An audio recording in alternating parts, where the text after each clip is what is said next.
Bonjour à tous. Léa, tu es cofondatrice de Make Sense. Merci beaucoup déjà d'être avec nous, Léa. C'est un plaisir. Avec plaisir. De te recevoir. Est-ce que tu peux nous raconter ce que c'est que Make Sense?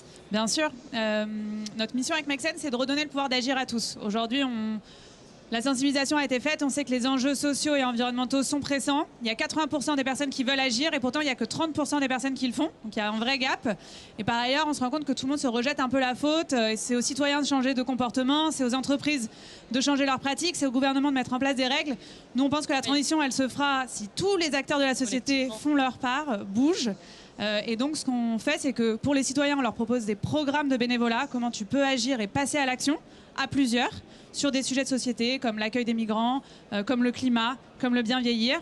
Pour les entrepreneurs, on leur permet de se lancer dans l'entrepreneuriat impact, depuis l'idéation jusqu'au développement, et on a aussi des fonds d'investissement. Et enfin, pour les entreprises et surtout les salariés dans leurs entreprises, on les outille pour qu'ils puissent faire changer la trajectoire de leur entreprise de l'intérieur avec des communautés engagées. Alors Léa, pour que tout le monde comprenne bien et l'origine de ces ambitions, et qui tu es, et toute cette énergie, et tous ces beaux projets, est-ce que tu peux nous parler un peu de ton parcours? D'où est-ce que tu viens? Bien sûr, donc moi j'ai 32 ans, j'habite à Paris, et je me suis lancée en fait à la sortie de mes études dans développer Make Sense et tout son écosystème. Comme je disais, on a 3 pôles. Moi j'ai cofondé toute la partie entrepreneur il y a 8 ans avec 2 autres personnes. Notamment suite à un voyage d'études où j'étais à Boston, où j'ai découvert à l'époque un incubateur social tech, parce qu'on parlait beaucoup de défis sociaux. Il y a 10 ans, beaucoup moins de défis environnementaux qui sont revenus de façon très prégnante il y a 2-3 ans. Et surtout, il y a 10 ans, en fait, il y avait d'un côté ce qu'on appelait le non-profit, les associations, les activités caritatives, et de l'autre côté, le for-profit, les boîtes. Mais en fait, tous nos rendez-vous commençaient par « Mais est-ce que vous savez qu'on peut utiliser l'entreprise et les outils de l'entreprise pour répondre à des défis sociaux et environnementaux ?» Il y en avait des gens qui nous regardaient comme ça avec des grands yeux. « Ah bon, c'est possible ?» Aujourd'hui, on n'a plus besoin d'expliquer ce que c'est que l'entrepreneuriat impact. Il a une multitude de facettes, mais on voit qu'on a vraiment bougé. Et donc, en découvrant cet incubateur, je me suis dit « Tiens, il faut qu'on refasse ça en France » et ça fait 8 ans. Comment il fonctionne aujourd'hui, votre incubateur, à vous? Donc on a vraiment ces 3 facettes-là. Au niveau de l'incubateur, on va avoir des programmes d'idéation pour tous ceux qui ont envie de se lancer mais qui ne savent pas forcément comment.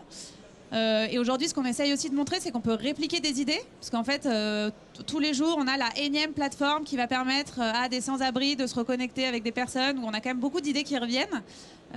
Pourtant, il y a toujours des sans-abri, ce qui veut dire qu'évidemment, il y a du besoin. Mais le sujet de l'entrepreneuriat, c'est l'exécution, c'est pas uniquement l'idée. Et donc nous, ce qu'on va faire, c'est qu'on va outiller, on va les accompagner, on va leur proposer une communauté bienveillante de mentors qui vont leur permettre de rendre vraiment concrètes leurs solutions.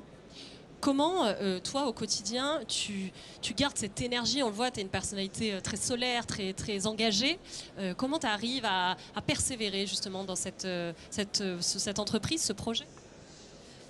Il y a à la fois des bonnes nouvelles. On se rend compte que la société autour de nous, elle est de plus en plus consciente, qu'il y a quand même des signatures. Il y a 2 millions de personnes qui ont signé la pétition pour attaquer l'État en justice. Enfin, ça a commencé à dater, mais c'était quand même des signes de société assez forts. On se rend compte qu'il y a une vraie prise de conscience.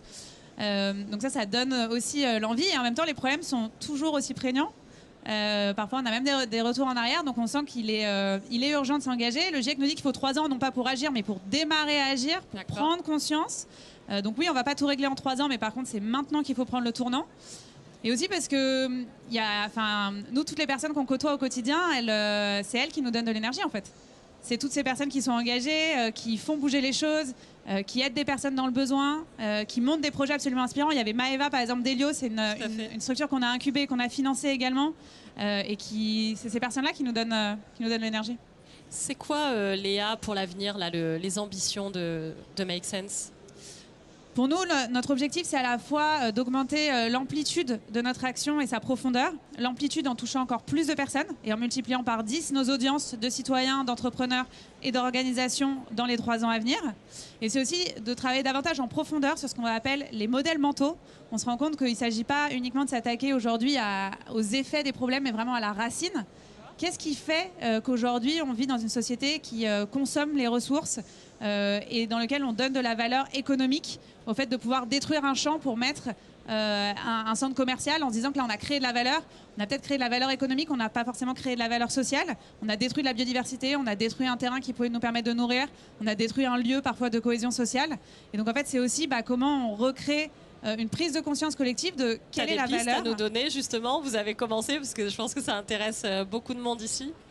On travaille justement sur quels sont les fondamentaux et les axes qui sont des prérequis justement à avoir une activité économique qui est véritablement respectueuse des ressources planétaires et qui est source d'inclusion. Et également, on va proposer dans toutes nos expériences des prises de conscience. Et l'enjeu, c'est vraiment comprendre la complexité du monde. Souvent, on arrive avec des solutions qui sont un petit peu simplistes. Il faut avoir un regard critique. Il faut comprendre comment des solutions à grande échelle peuvent avoir des impacts. Et ça, on travaille au jour le jour avec l'équipe. Merci beaucoup en tout cas Léa, c'est passionnant, franchement c'est bravo pour son parcours, vous pouvez l'applaudir. N'hésitez pas à nous rejoindre, on cherche toujours des bénévoles pour nos programmes d'action, mais aussi des entrepreneurs qui veulent être soit accompagnés, soit financés. Donc contactez-nous parce qu'on pense vraiment que c'est collectivement et à plusieurs qu'on va réussir à changer le monde, donc vous en faites partie. C'est génial, voilà, merci beaucoup Léa. En tout cas, moi c'est pour ça que j'adore animer cette scène. Chaque année, on retrouve des personnalités vraiment engageantes, inspirantes. Merci Léa, merci à tous ceux qui nous accompagnent déjà depuis 1 heure.